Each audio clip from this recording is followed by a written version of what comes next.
bonsoir à tous. Je suis Caroline Bouédec, chargée de mission à la Chambre de métiers de l'artisanat d'Île-de-France, organisateur du 11e Salon Carrousel des métiers d'art et de création. Cette année en version 100% numérique. Ce soir, je suis accompagnée de Karine Vergnol, rédactrice en chef à BFM Business dans les domaines des arts de vivre et luxe. Bonsoir. Elle vous accompagnera ce soir pour découvrir 3 artisans qui évoluent dans le domaine de la restauration d'objets et de mobilier. Voilà. Pour que cet échange soit complet, vous avez sur votre droite un module de chat qui vous permet de poser des questions. Dites-nous si vous nous voyez, si vous envoyez-nous un petit message pour qu'on soit sûr que tout soit OK au niveau de la technique.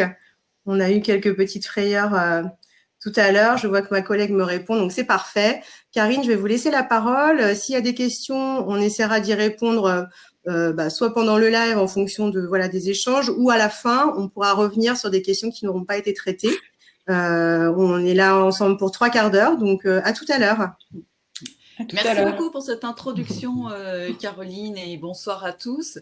Je suis donc en compagnie ce soir de savoir-faire particulier, savoir-faire de restaurateurs qui redonnent une nouvelle vie finalement à des objets. Alors, on va commencer honneur aux dames. Valérie Siméon est avec nous, bonsoir. Bonsoir. Restauratrice d'œuvres d'art, vous allez nous raconter comment vous êtes arrivée à ce métier alors que vous étiez partie plutôt sur une autre voie au départ, mais j'aime bien, vous ne parlez pas de reconversion, vous parlez d'évolution de parcours. Vous nous raconterez ça dans un instant. Nous sommes également avec Victor Morel, bonsoir. Bonsoir. Créateur de Savoir s'asseoir. Alors vous aussi, vous avez eu, allez, on va dire même plusieurs vies professionnelles avant d'en arriver là. Vous nous raconterez comment vous êtes arrivé à cet amour d'une sorte de mobilier en particulier. Et puis Dominique Delalande, bonsoir. Bonsoir. Vous êtes restaurateur de meubles, plutôt des meubles 18e, depuis quelques années, on va dire. On peut le dire, hein, puisque vous me l'avez dit, ça fait 40 ans que vous êtes dans le métier du bois depuis votre CAP ébénisterie, c'est bien ça? C'est ça. C'est ça. Donc CAP, vous avez travaillé pour d'autres pendant une quinzaine d'années, après votre CAP d'ébénisterie, et vous êtes installé à votre compte depuis une vingtaine d'années, maintenant. Qu'est-ce que vous restaurez? Parce que même meubles 18e, c'est vaste. Quels sont les meubles que vous restaurez exactement?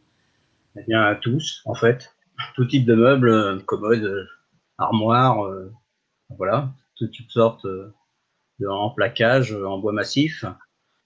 Je fais beaucoup de marqueterie boule. Donc avec des. C'est quoi la marqueterie boule? Vous pourriez nous rappeler ce qu'est la marqueterie boule? Oui. C'est un exemple, incrustation de laiton et d'écailles de tortue, ou bois d'ébène et laiton, rose, nacre, enfin voilà, plein de différents matériaux, avec des finitions vernis au tampon. Très bien. On va revenir un petit peu sur vos savoir-faire parce que vous en parlez comme si c'était évident pour tous. Ça l'est pas forcément. Donc, on vous posera des questions tout à l'heure. Et vous travaillez essentiellement avec les particuliers, hein, pour les particuliers. Oui, en majorité, oui. Exactement. On reviendra tout à l'heure sur votre savoir-faire. Valérie Siméon, docteur en pharmacie au départ. Et puis, finalement, il y a eu... Quand même, vous hésitiez déjà à l'époque, hein, avec cette histoire de restauration d'œuvres d'art, et puis la vie fait que, eh bien, on prend un chemin, et puis on le retrouve après 15 ans dans l'industrie pharmaceutique. Qu'est-ce qui vous plaisait dans ce métier, dans cette activité-là? Ce qui me plaisait, c'était à l'origine, j'ai découvert en fait cette idée de métier en découvrant, alors que j'avais une quinzaine d'années, une exposition, donc La vie mystérieuse des chefs-d'œuvre au Grand Palais en 1980. C'était en fait le mystère derrière les œuvres d'art, c'est ça qui m'a vraiment, qui a vraiment déclenché cette envie pour moi de découvrir ce métier. Effectivement, on a l'œuvre d'art. Il y a ce qu'on voit et il y a aussi ce qu'on ne voit pas derrière, tout le travail de l'artiste, la conception, voilà. Et en fait, c'est vrai que c'est à partir de là que l'idée d'exercer ce métier est née. Et effectivement, bon, à la fin des études secondaires, j'ai choisi une autre voie. Plus classique, mais voilà, je suis quand même revenue à cette idée qui était née il y a bien longtemps, plus longtemps, mais qui était toujours là, cette envie de travailler sur l'art, sur les œuvres d'art. Et alors, quand on se décide à devenir restauratrice d'œuvres d'art, on imagine qu'il faut beaucoup de savoir-faire. Quelle formation vous avez faite? Est-ce qu'il en existe beaucoup et qu'est-ce qu'on y apprend? Donc en fait, j'ai effectivement suivi une formation professionnelle donc en restauration de tableaux et objets d'art polychrome, donc qui était dispensée, qui est toujours dispensée par l'ATP Formation, qui est en fait la seule formation professionnelle qui est enregistrée donc au répertoire national des métiers. Et donc, en fait, j'ai pu intégrer cette formation donc, en 2006. Une formation qui est complète et exigeante, dans laquelle on apprend donc l'histoire de l'art, le dessin, la copie, les techniques d'introspection, également donc de la physique et de la chimie. Donc un parcours exigeant pendant 4 ans où on s'imprègne de toutes ces matières qui sont nécessaires en fait pour comprendre un tableau, une œuvre d'art et donc pouvoir ensuite travailler sur les œuvres. 4 ans de formation quand même, parce qu'on voit bien la difficulté de la chose. Et puis j'imagine que sans cesse vous continuez à apprendre des choses, des nouvelles technologies, peut-être avec des échanges, on y reviendra.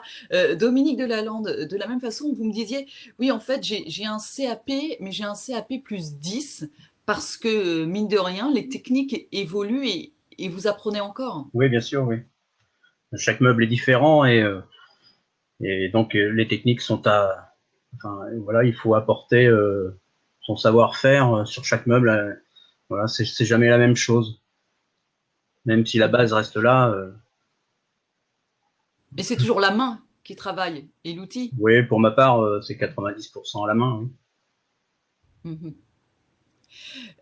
Victor Morel, comment vous vous présentez? Je le disais, vous êtes le créateur de Savoir s'asseoir. Quand on vous demande qu'est-ce que vous faites comme métier, qu'est-ce que vous dites? Je dirais restaurateur de meubles de manière un peu plus large. Moi, j'ai pas le background des deux autres intervenants présents ici.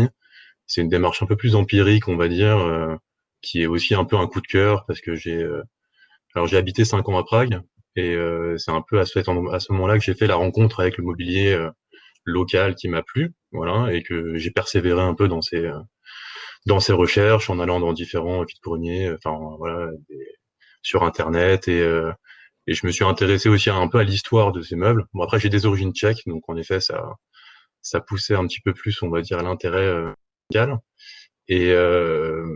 Et moi, je suis un petit peu autodidacte dans ma manière de fonctionner, donc j'ai mis un peu la main à la pâte tout seul dans un premier temps. Je me suis renseigné aussi avec les moyens modernes, Internet, les tutos, ce genre de choses.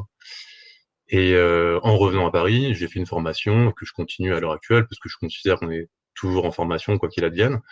Et on expérimente, voilà, des nouvelles techniques, on avance, que ça soit, comme disait Monsieur Lalande, le vernis au tampon. C'est des choses que j'ai commencé un petit peu aussi à essayer cette année, voilà. Et donc Alors c'est quoi le vernis au tampon? Alors le vernis au tampon, c'est une sécrétion à la base de cochonille et qu'on trouve, on va dire, qui vient un peu d'Asie du Sud-Est et qui va être, on va dire, dilué dans de l'alcool à vernir à 95 ou 99, ça dépend. Et on va créer ce petit tampon. Bon, il vous en parlera bien mieux que moi, bien évidemment, mais bon, faut dire parce que moi j'en ai retenu. Et on va voir si vous avez bien voilà, appris, exactement. Victor.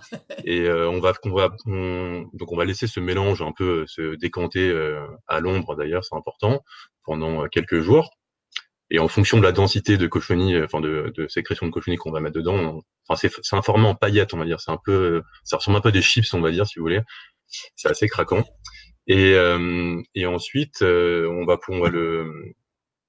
le mélanger, bon voilà, et on va le mettre sur une mèche de coton. Donc mèche de coton, bon, c'est pas un truc qu'on trouve dans le commerce classique, bien sûr, et qui va être, on va l'englober avec un chiffon, et donc on va charger le tampon d'une manière ou d'une autre.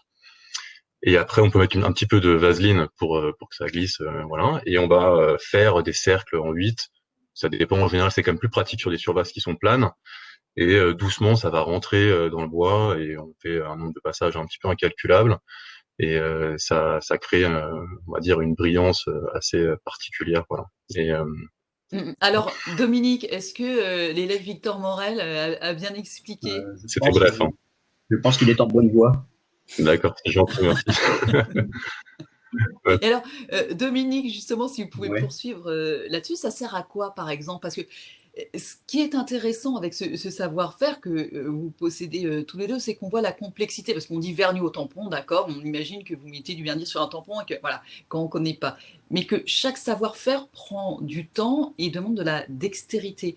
Alors, à quoi ça sert ça, Dominique Delalande? Ça révèle particulièrement les couleurs de bois et ça donne une profondeur que l'on ne retrouve pas avec un vernis pistolet, par exemple. Voilà. Il faut savoir que dans le vernis au tampon, il y a plusieurs étapes. Il y a ce qu'on appelle le remplissage, où on remplit les pores de bois avec de la ponce en poudre, un petit peu comme du talc, vous voyez. Et plus on frotte le bois avec, ça, c'est un petit peu abrasif et ça remplit les pores. Et plus on avance, plus c'est rempli, plus on ajoute de vernis, mais quelques gouttes seulement. Et on travaille en ajoutant une petite goutte d'huile pour pas que le tampon colle, jusqu'à travailler qu'avec du vernis pur. Et puis, quand on a fait terminer cette opération-là, l'opération la dernière, la plus difficile, c'est l'éclaircissage, c'est-à-dire qu'il faut retirer l'huile qu'on a apportée pour vernir, c'est-à-dire qu'en travaillant qu'avec de l'alcool pur, d'où le risque de brûler tout le travail que l'on a fait précédemment. Donc, si vous posez votre tampon 2 secondes, c'est brûlé, c'est fini, vous recommencez, vous décapez, on recommence. Voilà, pour une commode, par exemple, il faut en moyenne une quinzaine d'heures de travail, de vernis. Et oui, et c'est ça, d'où l'importance effectivement de la patience et voilà. de faire très attention à ce que l'on fait. Est-ce que ça nécessite énormément d'outillage, Dominique, d'être restaurateur? Donc vous êtes spécialisé dans le bois, on l'a bien compris. Du coup, de temps en temps, vous travaillez avec d'autres artisans, par exemple en tapisserie, pour compléter votre travail. Mais est-ce que ça nécessite énormément d'outils? Les outils de base, en fait, sont restés les mêmes depuis tout le temps. En fait, rabot, ciseaux, râpe, voilà l'essentiel de notre outillage. L'équerre, le réglé un petit peu, le crayon de papier, et puis les doigts. Les doigts, énormément, bien sûr. C'est ce que vous avez entre les doigts qui compte. Valérie, ce que vous m'expliquez, justement, alors ce ne sont pas les mêmes outils, forcément, avec lesquels vous travaillez, mais finalement, vous me disiez, plus on a d'outils, plus le travail va être facilité, c'est bien ça? Absolument, c'est vrai que quand on commence, quand on s'installe qu'on décide d'ouvrir son atelier, on travaille avec un matériel, je dirais minimum, qui nous permet de bien travailler de toute façon. Mais c'est vrai que quand on a la possibilité, avec les années, d'améliorer son équipement, de compléter son matériel, forcément, on facilite aussi la réalisation du travail. Ça peut aussi être un gain de temps, par exemple, en multipliant les possibilités de solvants ou de produits de nettoyage. Quand vous commencez, vous avez des petites vous limitez vos possibilités à un certain nombre de produits, et puis avec le temps, vous essayez d'enrichir un petit peu les méthodes, et donc vous avez plus de possibilités, et donc effectivement, ça peut vous permettre notamment d'aller un petit peu plus vite quand vous travaillez. Donc voilà, des matériaux qui... On va revenir effectivement sur les différentes étapes parce que tout ceci prend du temps aussi. Victor, vous, alors, ce qu'on expliquait tout à l'heure, vous chinez, vous restaurez des meubles et vous les revendez, donc essentiellement des chaises et des fauteuils pour l'instant. Est-ce qu'au fur et à mesure aussi, il a fallu vous équiper parce que justement, vous lancez de nouveaux défis, parce que il faut sans cesse s'améliorer. Ah bah voilà, savoir s'asseoir, on voit, merci Caroline, les réalisations que vous faites, les choses que vous pouvez faire. Alors sur cette question des outils. Alors sur la question des outils, en effet, comme on disait précédemment, on commence avec peu de choses et en fonction des projets qui s'offrent à nous, naturellement, on engrange de nouveaux produits, de nouveaux outils et c'est un peu empirique tout simplement. Donc après moi j'avais déjà beaucoup de choses parce que j'ai toujours, on va dire, eu une appétence, on va dire, pour le bricolage et que j'aime bien être propriétaire aussi, on va dire, de mes outils parce que souvent on peut les emprunter à droite à gauche et que je pense qu'il y a aussi une réelle, je vais dire, complicité, affection qui se crée même. On aime bien certains outils. Mais un petit peu quand même. C'est les nôtres et on n'aime pas les substituer à d'autres, tout simplement. Voilà, je pense que ça fait partie aussi du travail. Voilà, on fait les choses ensemble et comme on est seul, on est aussi seul, mais avec notre outillage. Et après, voilà, moi dans ma démarche, alors en effet, qui consiste à, on va dire, je travaille pas pour des gens, donc parce que moi mon produit fini, c'est un produit que j'ai choisi et que je rénove à ma manière. Alors, il m'est arrivé en effet sur les produits que je proposais de faire des commandes parce qu'on avait défini ensemble le tissu, certains paramètres, les teintes du bois par exemple, voilà. Mais je travaille pour l'instant que sur ma base de mobilier que j'ai sélectionné en effet et qui pour moi a du sens parce qu'elle correspond, on va dire, au meuble que je proposais parce que c'est une époque particulière en vrai, tout simplement. Et donc, ça fait partie de ce projet-là tout simplement parce que c'est très personnel, hein. Vous m'expliquiez aussi, finalement, vous me disiez tout à l'heure, vous êtes en quelque sorte autodidacte, même si vous faites certaines formations, parce qu'il y a des choses qui ne s'improvisent pas, j'imagine. Vous faites confiance aussi dans la façon dont vous abordez les choses. On est obligé, de toutes les manières, qui que ce soit, n'importe quel artisan, il y aura toujours un moment où il faudra prendre des risques, il faudra essayer, voilà, parce que sinon on n'avance pas, quoi qu'il advienne. Donc il faut prendre le risque de se tromper pour recommencer. Alors on évite de le faire bien évidemment avec des pièces qui ont des valeurs énormes, mais il faut faire des tests sur des bois qui sont analogues, faire des tests sur d'autres tissus, et puis après une fois qu'on est prêt, on peut commencer à tenter. Voilà, c'est ça, c'est toujours si on va trop vite en général on se trompe, donc il faut être un peu méticuleux.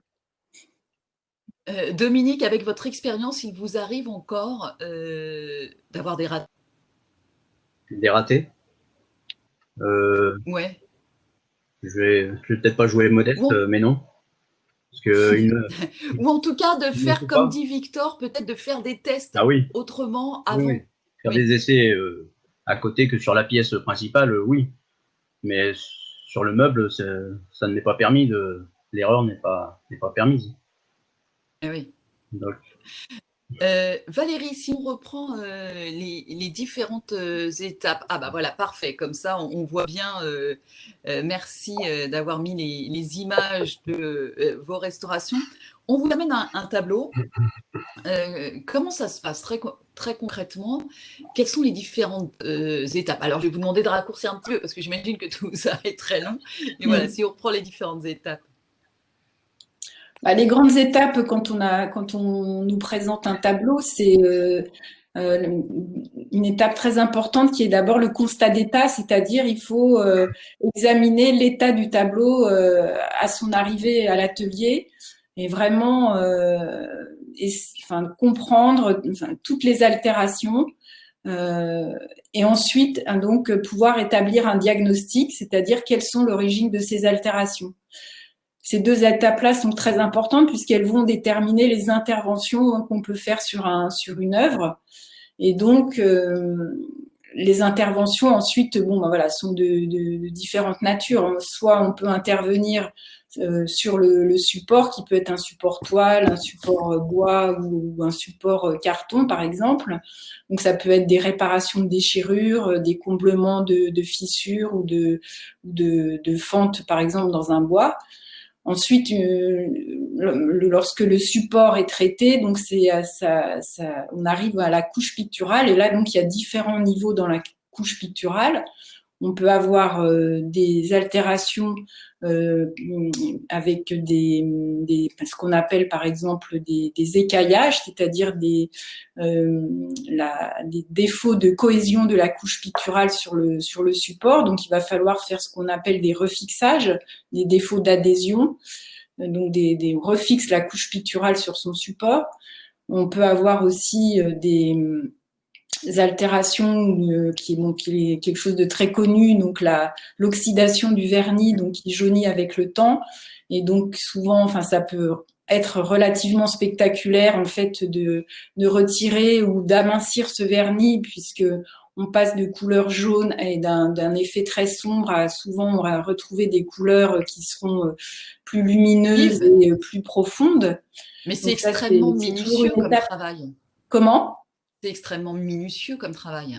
Ah oui, c'est sûr que la restauration, je pense que c'est globalement, c'est un métier qui est de patience, un métier minutieux qui demande de la méthode, de l'organisation, voilà, du temps. Je pense qu'effectivement, il faut être prêt à passer beaucoup de temps quand on travaille sur une œuvre. Il faut pas se dire qu'on va aller vite, parce que c'est toujours là qu'on prend des risques quand on veut aller vite.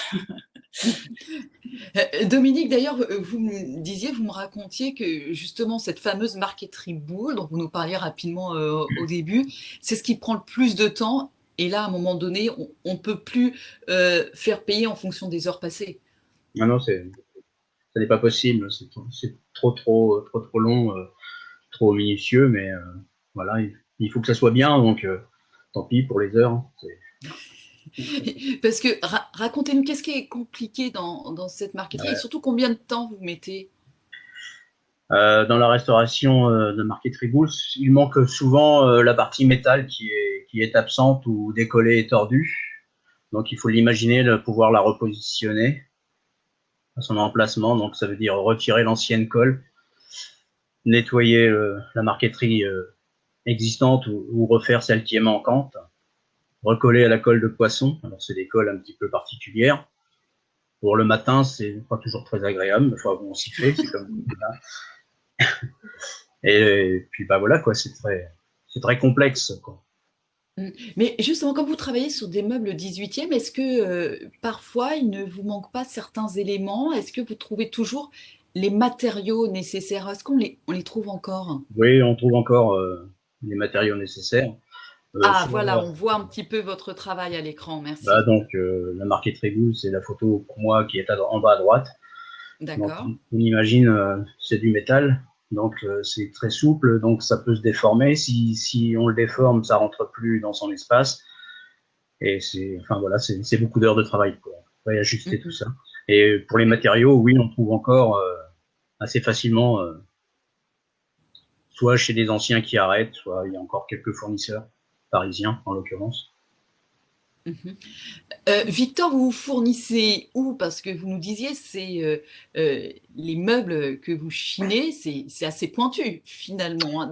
Est-ce que vous pouvez nous rappeler exactement d'où ils proviennent et quelle date? Je crois que c'est les années 60, hein, c'est ça? Voilà, bah, la plupart en vrai datent des années 60, fin 50, mi-60 parce qu'il y a une période, on va dire, de production qui a duré sur ce que je travaille, on va dire une dizaine d'années, on va dire environ. Et ces meubles viennent en vrai d'ex-Tchécoslovaquie, donc actuellement la République tchèque et la Slovaquie. Donc j'y ai habité pendant 5 ans, donc j'ai habité à Prague pendant 5 ans, donc j'ai ramené à l'occasion de transport en camion des meubles. J'avais chargé les camions à fond de meubles, quoi. Et après, sinon, je reviens de temps en temps, je fais des allers-retours sur place, acheter des choses, et j'ai transporté même en avion des choses que j'ai démontées, j'ai fait des transports pas possibles, on va dire. Faut pas mesurer ses efforts, et donc je me retrouve à l'aéroport avec des cartons dantesques. Et après, les tissus. Les tissus, parce qu'il y a tout un travail aussi de tissus. Bien sûr. Quel genre de tissus en particulier? Comment vous les avez découverts? Comment vous les travaillez? Découvert. Bah après, pour le coup, à Paris, on est quand même relativement bien fourni au niveau du tissu. Je pense bien mieux que dans pas mal de pays. Alors déjà parce que bon, il y a beaucoup de voilà, il y a beaucoup de fournisseurs présents. Donc après, ça va être des velours, ça dépend. Il y a plein de types, des cotonnades, des lainages. Ça va dépendre de l'utilisation aussi parce que et des rendus qu'on veut avoir parce qu'il y a des produits qui permettent d'être travaillés avec certains tissus, d'autres pas. Et puis ça dépend aussi des rendus qu'on veut obtenir parce que voilà, que ce soit du polyester, que ce soit voilà du lainage en l'occurrence, parce que j'ai par exemple travaillé des meubles qui étaient à base de fibres de verre aussi, donc il y avait des courbures et donc finalement le tissu doit épouser la forme et certains tissus ne sont pas recommandés, d'autres le sont plus. Donc voilà, donc tout ça, ça passe aussi par un travail de recherche et puis on essaie d'être ouais, de rendre les choses un peu plus contemporaines qu'elles ne l'étaient à l'époque parce qu'en plus à l'époque on était quand même dans un pays communiste, donc on avait quand même des choix, on va dire, relativement restreints au niveau des couleurs et des tissus. Donc voilà, tant bien même qu'il y ait des choses qui étaient sympas, voilà, on a envie de changer un peu de ce côté un peu terne, on va dire, sachant que les formes sont quand même assez élancées. Et donc voilà, ça permet de conserver, on va dire, voilà, le meuble tel qu'il est et ce qu'il représente, et en même temps donner un peu plus de peps, quoi. Voilà.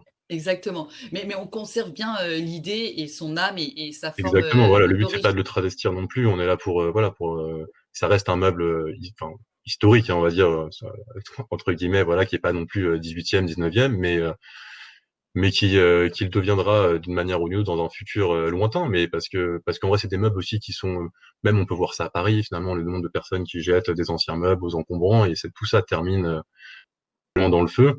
Et donc, pour des meubles qui sont pas en super état et qu'on arrive à remettre un peu, on va dire, sur le marché d'une manière ou d'une autre, c'est aussi leur conférer, on va dire, une durée de vie dans le temps. Et donc aussi, c'est un héritage. Ça demeure un héritage et voilà, qu'il faut entretenir. Et c'est sûr que on n'est pas, alors que l'héritage IKEA, pour le coup, on aura le temps de le voir pendant très longtemps.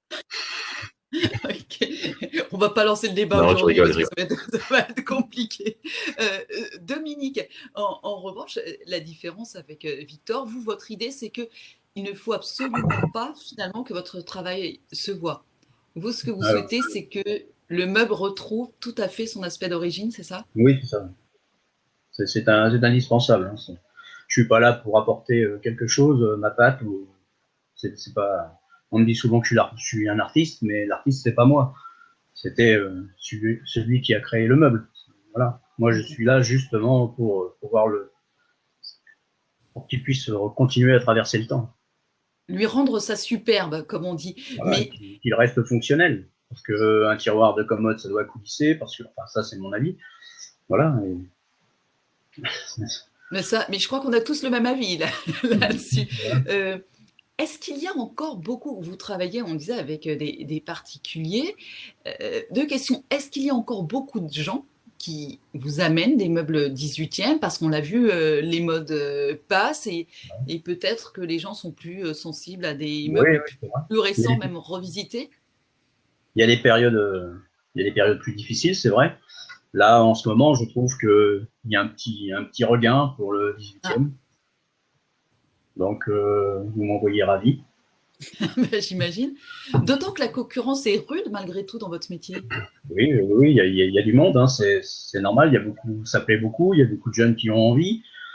Malheureusement, on ne peut pas trop embaucher. Il n'y a pas beaucoup d'ateliers. Il y a beaucoup de personnel. Donc, si on veut continuer, il faut s'installer, il faut se lancer. Puis, voilà, ça fait de la concurrence. Enfin, la concurrence peut être saine. Hein, ça nous permet de nous garder éveillés. C'est le jeu aussi. Valérie, quand vous avez commencé, on disait tout à l'heure, vous veniez totalement d'un autre milieu et vous avez souffert un peu de votre isolement finalement. Parce que quand on est artisan, c'est ce que disait aussi Victor tout à l'heure, on est tout seul avec ses outils, mais on est tout seul. Oui, ça je crois que ça doit être certainement le ressenti d'un certain nombre d'artisans. La solitude dans son atelier, elle existe. Voilà, je pense que c'est un des côtés qui peut être difficile dans le métier. Et même si on a la passion de ce qu'on fait, l'isolement c'est parfois difficile. Bon, donc après, il faut. Comment vous avez pu y remédier? Comment avez-vous pu y remédier? J'entends pas. Excusez-moi, comment avez-vous pu remédier à cet isolement? Donc en fait, j'ai essayé de rencontrer des artisans par le biais notamment donc des chambres de métiers qui organisent justement des groupes de rencontres, la CMA 92 qui permet de se retrouver entre artisans régulièrement tous les mois. Il y a des possibilités qui sont données comme ça permet voilà d'échanger, de ne pas être isolé. Une autre solution aussi, c'est donc j'ai depuis, enfin c'est assez récent, mais depuis septembre 2019, donc je suis chargée de cours donc justement à l'ATP formation où j'ai été formée et donc je donne donc des cours de sciences. Notamment physique-chimie. Donc, ça me permet effectivement la rencontre avec des étudiants et donc la rencontre aussi avec d'autres personnes et donc des échanges, sortir de l'atelier et puis des partages de pratiques aussi éventuellement. Et puis l'autre. Et vous prenez des stagiaires? Voilà, oui, j'ai aussi donc je prends aussi des stagiaires. Voilà, donc ça permet effectivement entre ces différentes petits moyens, entre ces différents moyens de ne pas être seul et de justement en même temps partager. Aussi bien moi je partage que les stagiaires aussi m'apportent beaucoup. Donc voilà, ça c'est quelque chose qui est possible, mais je pense après un certain nombre d'années de pratique où on se sent aussi plus à l'aise dans son activité. Au début, c'est plus difficile d'accueillir. Et puis, il faut aussi avoir le travail et la quantité de travail nécessaire pour pouvoir proposer aussi des choses intéressantes aux stagiaires. Dominique, vous, l'isolement, ça vous pèse pas tant que ça finalement? Non, j'aime assez être seul, c'est vrai, mais bon, j'ai aussi quand même la possibilité de rencontrer sur des salons, par exemple, celui, voyez-vous, on en est, voilà, et ça me convient. Et puis bon, j'ai quand même la relation avec d'autres artisans dans d'autres corporations avec lesquelles je travaille, voilà, un horloger, un doreur sur bois, un tapissier. Donc, mais vous me disiez, vous ne vous sentez pas une âme de formateur? Ah non, ça non, je ne me sens pas. D'abord, je manque de place, mais je ne sais pas si j'aurai assez de patience. Il y a très longtemps que je travaille seul, donc je ne sais pas en fait. Voilà. Donc je veux faire subir ça à personne. Donc. Non mais c'est intéressant parce que vous avez une patience extrême, on l'imagine, pour votre travail, mais du coup, je peux comprendre qu'avec le savoir que vous avez désormais, que vous avez acquis au fil des ans, que si moi j'arrive dans votre atelier avec mes 10 doigts de main gauche, ça vous agace assez rapidement que je ne puisse pas réaliser aussi bien que vous et aussi rapidement. J'essaierai d'être un peu tolérant quand même. mais oui, enfin, voilà. Non, c'est pas que je me sente le meilleur, mais je ne sais pas. Je ne sais pas si je pourrais transmettre. C'est peut-être dommage, mais je pense qu'il y en a d'autres qui sont plus compétents que moi pour ça. C'est un peu dommage, écoutez, on le regrettera. Mais en tout cas, c'est vrai qu'il vaut mieux se dire simplement je me sens pas capable de le faire, plutôt que et de continuer à faire ce que vous faites. Je préfère ça, voilà, que d'abord, ça m'intéresse pas de prendre quelqu'un pour le faire balayer, je fais ça assez bien. Donc, voilà, il faut avoir le travail en compétence. Voilà. Okay. Victor, de quelle manière vous échangez? Est-ce que grâce à un atelier peut-être ou à des collaborations, est-ce que vous échangez avec d'autres artisans? Oui, bien sûr. Bah, c'est un peu le propre aussi, je trouve, du métier, parce que c'est ça qui est intéressant. Finalement, on confronte aussi d'autres disciplines. On rencontre d'autres personnes qui sont créatrices et qui permettent aussi de donner aussi plus de perspectives à nos projets, tout simplement. Et on peut faire des collaborations, on va décider de choses ensemble, et c'est ce qui donne aussi un peu, je trouve, à moi, à mes yeux, un peu le côté dynamique aussi, qui sort aussi finalement du côté atelier, parce que moi j'en ai besoin aussi. Je suis quelqu'un de aussi sociable, j'ai besoin un peu de l'échange pour me donner un peu j'ai besoin de partager tout simplement, ouais, tout simplement, parce que quelques exemples de collaboration. De collaboration. Alors par exemple, on est en train de commencer avec Géraldine, en espérant qu'elle est là, en ligne, qui travaille pour les résilientes avec Emmaüs. Donc, il fait des créations alors de tissus, donc que ça soit des tapis ou éventuellement aussi des tapisseries qu'on peut mettre au mur, avec donc une toile et des incrustations de cachemire à la base de comment dire d'anciens pulls qui ont voilà et donc des petites incrustations. Donc elle a 2-3 motifs différents et c'est très intéressant. Donc on va partir sur elle m'a fabriqué un tissu sur lequel avec lequel je vais faire une chaise en vrai tout simplement. Voilà, donc c'est un tissu sur mesure d'une manière ou d'une autre, voilà, donc ça va être intéressant. Par exemple, et puis ça c'est un exemple de collaboration qui est en cours de route. Après voilà, on discute avec d'autres personnes. Il y a des personnes qui font des choses à peu près analogues, pas analogues, mais qui font des choses dans le même secteur que moi aussi. Avec d'autres tapissiers. De temps en temps, on peut aussi s'aider s'il y a par exemple beaucoup de travail aussi, parce que de temps en temps, on espère qu'il y en aura d'autres comme ça, des commandes avec, je sais pas, une vingtaine de chaises.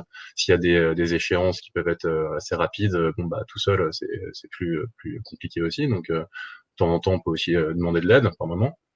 Donc voilà, il y a c'est un ensemble. Et puis c'est ça qui je trouve. Enfin, et moi sans cesse, je me balade aussi à Paris, je vais discuter avec les artisans, je pousse les portes des boutiques. Enfin c'est voilà, on échange parce que sinon ça devient. On peut se retrouver aussi quand on est un peu seul, un peu peut-être aussi isolé par moment. Il y a des moments, surtout que cette année n'était pas non plus la plus évidente, comme on le sait. Non, c'est sûr. Et c'est bien aussi de prendre un peu voilà les énergies de chacun et continuer à être voilà et continuer à être positif tout simplement.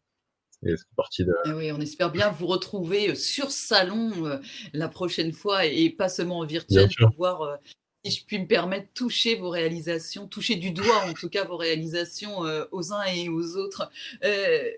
Valérie, quelle est la pièce justement dont vous seriez la plus fière?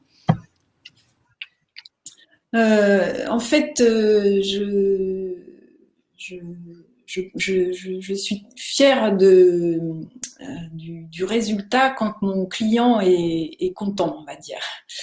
C'est la satisfaction de mon client qui va retrouver son tableau et qui me rend fière du travail que j'ai fait.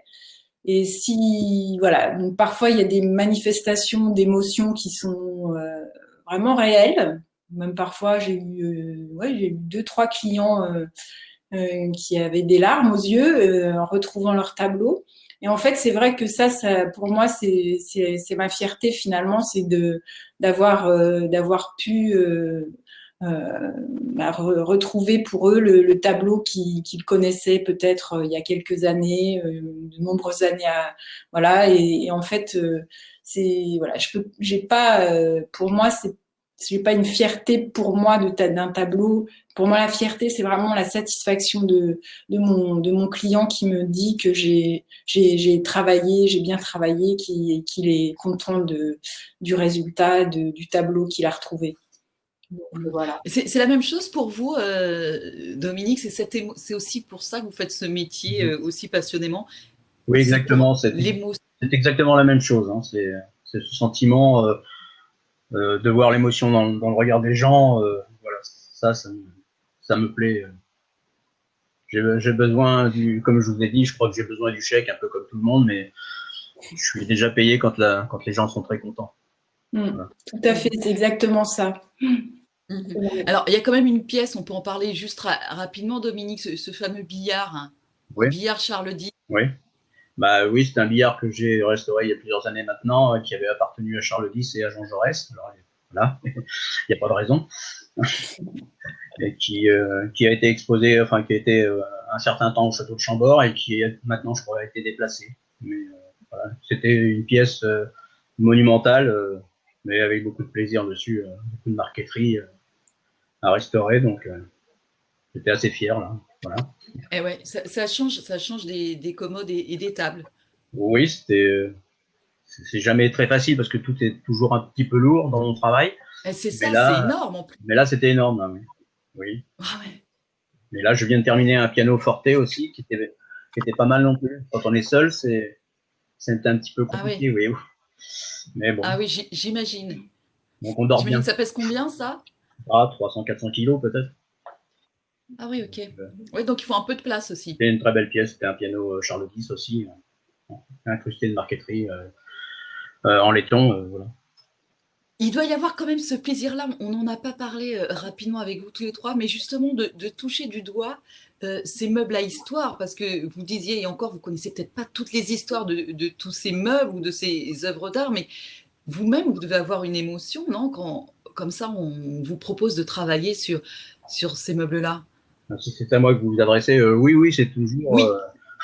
C'est toujours une émotion, hein, c'est toujours un grand bonheur d'aller, quand je rentre chez les clients, que je vois leurs meubles, je suis toujours un peu ému. Et je vois, en général, je vois à peu près terminé dans ma tête. Ah oui, déjà. Vous avez l'œil du professionnel. Il faut, hein, je pense que c'est nécessaire, je pense que c'est pour tout le monde pareil. Parce qu'on ne peut pas se lancer comme ça à l'aventure sans avoir une idée précise vers quoi on va aller. Valérie, ces tableaux aussi, ces œuvres d'art, j'imagine que parfois elles ont une histoire très importante, sans forcément. Parfois elles peuvent avoir une valeur importante, et parfois simplement une histoire familiale importante. Oui, tout à fait. Oui. C'est vrai que parfois des œuvres qui paraissent, voilà, entre guillemets mineures, voilà, mais qui sont des tableaux de famille voilà, et dont la valeur affective est extrêmement importante pour le propriétaire du tableau. Et le fait de travailler, d'avoir la possibilité de travailler dessus, on sait que de toute façon, c'est important pour la personne et voilà, pour elle met beaucoup dans l'idée d'une restauration. C'est bon, ça peut être effectivement en plus un effort financier. Et donc, elle attend beaucoup de la restauration et de retrouver justement une œuvre à laquelle elle est attachée et pour sa famille. Donc, pour moi, c'est aussi l'idée de la restauration. La restauration, c'est aussi transmettre aux générations futures. Et quand il y a des objets de famille comme ça qui sont attachés à une histoire familiale, la transmission des objets grâce à la restauration, c'est aussi très très important et une facette essentielle de notre métier, je dirais, de restauration conservation. C'est la transmission aux générations futures. Voilà, je pense que c'est aussi pour ça que je fais ce métier-là, pour la préservation du patrimoine et conserver les œuvres. Voilà. Alors, ces portraits croisés s'appelaient « Quand restauration rime avec passion », mais on aurait pu mettre « Quand restauration rime avec émotion » ou « Quand restauration rime avec transmission ». C'est un petit peu tout ça. Oui. Pour terminer, surtout comme vous le disiez, Victor, après ces mois assez particuliers, comment faites-vous pour vous faire connaître ? Parce qu'on disait parfois il y a de la concurrence, c'est pas évident. Victor, vous avez un compte Instagram notamment. Exactement. Pour savoir s'asseoir. Bah, c'est un peu on va dire bon, c'est ce qui est intéressant et aussi les inconvénients, c'est qu'on est obligé un peu de faire tout, que ce soit déjà la production et les recherches, la production bien sûr, voilà, et notamment aussi tout ce qui va être le travail des photos et la communication, ce qui est un travail en soi entre guillemets. On pourra jamais le réaliser comme des professionnels non plus, mais on est obligé d'être un peu sur tous ces réseaux-là d'une manière ou d'une autre pour avoir un peu de visibilité parce que concrètement, sinon la publicité coûte cher. On peut pas non plus concurrencer, certaines écuries qui sont, c'est pas possible. Donc oui, en effet, on est obligé d'avoir des visuels, mais c'est sympa parce qu'on a des retours de personnes qui viennent, même sans forcément être acheteurs, mais tout simplement nous dire que c'est sympa, qu'ils aiment bien, qu'ils apprécient notre travail. Et c'est quand même toujours. Donc Instagram, un site internet aussi. Il y a un site internet exactement. Bon, c'est pas, il est fonctionnel en effet, voilà, mais il est en cours encore de travail parce que voilà, mais exactement, il y a un site internet également et voilà, après on peut me contacter par mail. Hein, après, il y a aucun problème. C'est aussi, je pense qu'il y a aussi une approche en vrai par rapport à ce genre de travail qui n'est pas de l'ordre de on clique, on achète quelque chose, mais on a besoin aussi d'échanger par mail, par téléphone, de se voir, de voir aussi le travail tout simplement parce que moi, ça m'arrive d'avoir souvent des rendez-vous avec des personnes qui viennent voir les meubles à la maison, ils réfléchissent, ils se décident, ils peuvent revenir, ils s'imaginent ça chez eux. Donc après, on crée une relation un peu singulière avec les clients. Et en effet, les gens qui achètent les meubles et qu'on sent qu'ils ont des étoiles dans les yeux, en effet, c'est comme pour revenir à la question de tout à l'heure, c'est surtout ça qui est le plus satisfaisant. Alors, et en effet, c'est bien, il faut en vivre. Mais si on avait que des gens qui nous achetaient nos produits avec dédain, je suis pas sûr qu'on serait très heureux. Voilà. J'imagine bien, c'est la différence avec la fameuse chaîne d'ameublement dont vous parliez. Ah, j'ai dit quelque chose tout à l'heure, non, mais je pensais qu'il. D'accord. Valérie, pas facile de s'y mettre aussi au site internet, aux réseaux sociaux. Oui, c'était aussi, oui, effectivement, une démarche que j'ai aussi entamée assez récemment. Donc Instagram, Facebook, le site internet aussi est en construction. J'espère que 2021 sera enfin l'année de mon site internet. Voilà, mais c'est vrai que j'étais peut-être un peu réticente au départ. Voilà, de cette utilisation des réseaux. Mais je trouve qu'Instagram, c'est assez facile à utiliser. C'est convivial, ça permet de montrer notre travail et des échanges en plus faciles avec un nombre de gens qu'on ne soupçonnait pas en fait. Et voilà, en plus je suis un peu aidée par mes enfants, donc c'est bien, c'est eux qui m'ont un peu encouragée dans cette voie et j'ai compris qu'effectivement ça pouvait être prometteur et un soutien tout à fait efficace pour nos activités où, encore une fois, on n'a pas forcément des ateliers avec pignon sur rue, ni avec une visibilité physique très grande. Mais voilà, c'est vrai que les réseaux sociaux, c'est important. Mais je voulais aussi souligner l'importance quand même des salons professionnels et des manifestations professionnelles qui nous permettent de rencontrer le public voilà, physiquement et qui permettent vraiment des échanges aussi qui sont indispensables pour se faire connaître, pour qu'ils comprennent, puisqu'il y a une dimension quand même de sensibilité, et on le disait aussi d'émotion dans nos travaux, dans notre travail d'artisan, de restaurateur. Donc c'est vrai que ce contact-là, il est important, et c'est vrai que 2020 n'a pas été très favorable à ça. Donc là, mais 2021 sera différent. Voilà. 2021 sera aussi, donc, différent. La CMA d'Île-de-France d'organiser cette édition digitale parce que bon, je crois qu'elle nous aide beaucoup et qu'elles ont bien compris nos besoins et qu'elles nous soutiennent énormément dans cette période particulière. Dominique, comment on peut vous trouver? Eh bien, j'ai un site internet évidemment. Facebook et puis j'aime assez le contact sur les salons moi personnellement. Oui. Ça me permet de montrer ce que je fais, mes pièces, c'est toujours différent. Parce que vous êtes installé du côté de Tours. Oui, c'est ça, je suis au sud de Tours. Et voilà, donc je suis à la campagne, donc si on veut me trouver, c'est un petit peu compliqué. Donc c'est moi qui m'occupe. Mais non, tout le monde va s'installer à la campagne. Oui, c'est vrai. La ville, c'est has-been. Oui, c'est vrai.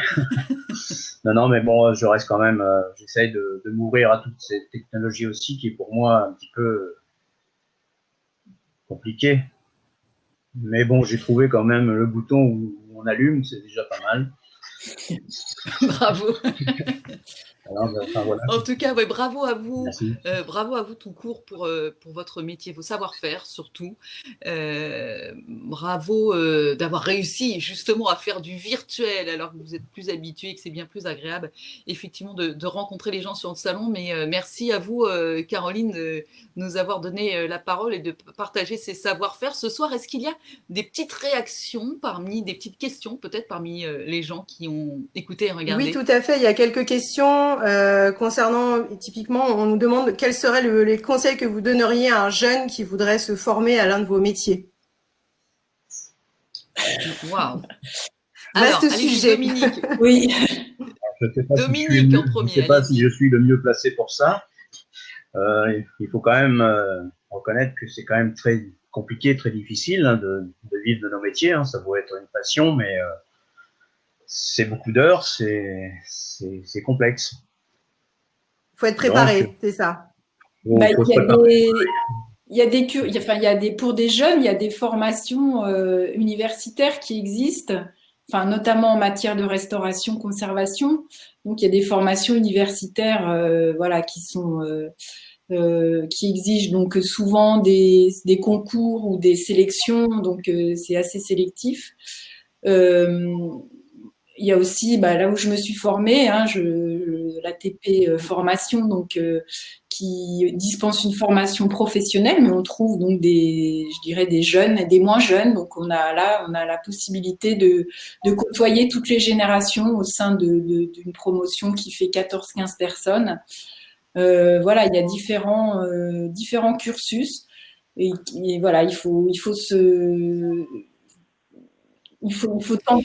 Il faut avoir le goût du je pense que voilà, mais c'est beaucoup de travail, beaucoup de voilà, c'est ça. Il faut avoir vraiment le goût du travail, c'est ce que vous laissez entendre. Après, Victor, vous qui êtes plus autodidacte, si je puis me permettre, il y a aussi d'autres voies pour arriver finalement à en vivre. Bien sûr, mais après c'est toujours un peu transversal, j'ai envie de dire, parce que là, si on parle de jeunes, bon, ok, moi je suis jeune d'une certaine manière, mais je commence quand même à aborder un certain virage aussi. Donc, si on parle de jeunes qui ont 18 ans ou 16 ans, qui veulent se former en effet un CAP, voilà. Après, je pense qu'il y a aussi des manières de pouvoir commencer à voir, parce qu'en fait, c'est un peu toujours le système, la complexité un peu des formations, c'est qu'on se lance dans quelque chose sans forcément savoir vraiment dans quoi on se lance, et pas que dans l'artisanat, hein, bien sûr, de manière plus large. Et donc, je pense qu'il y a aussi des cours, il y a des choses qui sont pas forcément à plein temps et qui permettent déjà de mettre un peu le pied à l'étrier et de voir si c'est des choses qui nous plaisent. Et après, il y a des organismes de référence, je sais pas, que ce soit en tapisserie, que ça puisse être la bonne graine, que ça puisse être l'école Boulle aussi. Voilà, il y a plein, voilà, les organismes de référence sont connus et derrière, il y a il y a des accès, voilà, il y a des places. Des fois, on peut avoir des cursus qui vont être subventionnés, d'autres qui vont être payants. Dans le cas où c'est payant, c'est quand même pas donné non plus. Donc, ouais, il y a mais c'est sûr qu'il faut être patient, il faut prendre du temps, voilà, un peu comme dans tout, mais voilà, ça prend. Après, c'est sûr que c'est quand même bien aussi, je trouve, d'épauler aussi les jeunes quand on a du savoir-faire. Désolé, Monsieur Lalande, mais bon, moi, j'ai aussi rencontré des gens par moment, voilà, et je comprends aussi cette démarche-là. On a envie d'être seul, mais bon, c'est quand même cette transmission-là, en vrai, ce savoir qui est accumulé avec le temps et le côté le perfectionnisme de personnes comme Monsieur Lalonde, ça serait dommage, je trouve, de le perdre aussi finalement dans voilà, qu'il n'y ait pas de transmission tout simplement. Alors après, voilà, même si on va pas vous aider à balayer l'atelier, ça je comprends, mais mais voilà, de temps en temps, on peut regarder, en vrai, ne serait-ce que même regarder, en vrai, simplement, sans forcément mettre la main. Observer, c'est déjà c'est la première chose, en vrai, observer, poser des questions. Il n'y a pas de questions bêtes, même si c'est, voilà, facile à dire, mais voilà, on peut regarder, on n'est pas obligé d'être toujours sur le dos, et voilà, et on voit, et au fur et à mesure, les choses s'automatisent aussi un petit peu, on comprend. Voilà. Mais il y a beaucoup d'initiatives qui sont faites dans le monde de l'artisanat, des journées portes ouvertes, les journées européennes des métiers d'art, les journées du patrimoine, qui sont, voilà, qui ont cette vocation, merci, pour justement faire découvrir des métiers que parfois les jeunes ne connaissent pas. En Île-de-France, on a la chance d'avoir les plus belles écoles présentes en Île-de-France. On est partenaire aussi du campus des métiers d'art et du design Paris-Gobelin, qui rassemble une dizaine d'écoles de renom dans tous ces métiers, dont l'école Boulle et la Bonne Graine dont vous avez parlé, Victor. Et c'est vrai que les jeunes, voilà, ils doivent prendre le temps d'aller dans ces journées portes ouvertes, se renseigner. C'est aussi notre rôle à la Chambre de métier avec le Carrousel d'accueillir ces écoles sur notre salon pour susciter des vocations, faire que les jeunes se lancent dans l'artisanat et se forment à ces métiers. Et puis après, nous, derrière, on les accompagne dans le développement de leur entreprise tout au long de la vie de l'entreprise. Non, mais c'est sûr qu'il y a un travail qui a été fait par la Chambre des métiers d'artisanat qui est très bien. Après, moi, c'est vrai que je trouve que, en vrai, l'ouverture des ateliers directement, en vrai, des artisans est quelque chose qui est irremplaçable, en vrai, tout simplement, parce que quand on se balade et qu'on commence à discuter pendant une demi-heure avec quelqu'un dans son atelier, dans son propre écosystème, il y a quelque chose qui résonne de différent que, même si c'est très important aussi, d'avoir des portes ouvertes et des événements, on va dire, annexes. Mais ça, c'est irremplaçable parce qu'on est vraiment dans ce qui va être le cadre, on va dire, du travail dans lequel on va voir s'accomplir. Et quand il y a quelqu'un qui nous parle de son travail création, qui nous montre ses différents plaquages, ses différentes essences de bois, son petit tiroir, son petit truc, et ben ça c'est quelque chose qui est pas sur un salon avec une bannière malheureusement. Et c'est bien, mais c'est complémentaire. Je pense qu'il y a tout un, c'est pour ça que un écosystème qui fonctionne. Voilà. Est-ce qu'il y a d'autres questions? Oui, pour conclure, il y a une question pour Victor, savoir si vos chaises sont uniquement vendues en lot de 4 ou peuvent être achetées à l'unité. Alors, bon, après, on peut toujours en discuter. Dans l'absolu, je préfère quand même les vendre par chiffre pair, parce que bon, après, se retrouver avec 3 chaises, c'est moins pratique. Mais on peut discuter. Voilà, on verra. Bon. Bref. Oui, votre atelier est à Paris, est en Île-de-France? Oui, c'est à Paris, voilà, exactement. D'accord. Très bien, donc vos infos sont sur le site. Bon, bah voilà, je crois qu'on est en train de conclure. Et n'hésitez pas à aller retrouver les informations des artisans qui étaient là ce soir et tous les autres. Ils sont à peu près 200 sur la plateforme. Vous pouvez parcourir la galerie des créations. Vous pouvez découvrir aussi des vidéos qui les concernent. Donc, n'hésitez pas à parcourir ces pages qui sont ouvertes jusqu'à la fin du mois. Il y a aussi un jeu concours financé par la MAF, qui est un de nos partenaires historiques, qui permet de gagner des bons d'achat à dépenser chez les artisans. Donc, prenez le temps d'aller visiter le site pour découvrir tous ces beaux savoir-faire. Bon, je voulais remercier, pardon, Victor est parti un peu vite, mais de le remercier. Donc, Victor Morel, qui était avec nous, créateur de Savoir s'asseoir. Dominique Delalande, donc restaurateur de meubles 18e qu'on trouve du côté de Tours. Bah voilà, comme ça, je vous salue. J'ai fait une fausse manip. Merci d'avoir été avec. Il fallait qu'il y en ait une, c'est moi qui l'ai faite. Et puis, Valérie Siméon, donc pour si vous avez des tableaux à restaurer, restauratrice d'œuvres d'art. Vous êtes dans quel coin déjà? Moi, je suis dans les Hauts-de-Seine, dans le 92 à Garches. Voilà. Donc, je me déplace. Et ben voilà pour vous trouver. Merci beaucoup d'avoir été nombreux à nous suivre en ligne. Merci Caroline, c'était toujours passionnant. Merci à vous Karine, c'était très bien. Merci à vous tous et bonne soirée. Bonne soirée. Bientôt. Bonne soirée. Merci.